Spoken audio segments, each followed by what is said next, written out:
454 centimeters in feet? First of all, we need to know the value of 1 centimeter in feet.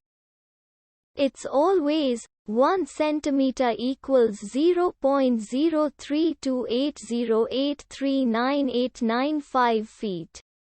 Now we have to multiply 0.03280839895 by 454.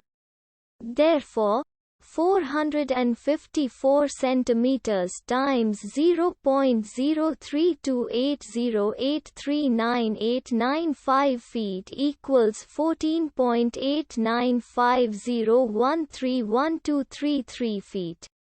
So, in other words, 454 centimeters equals 14.8950131233 feet.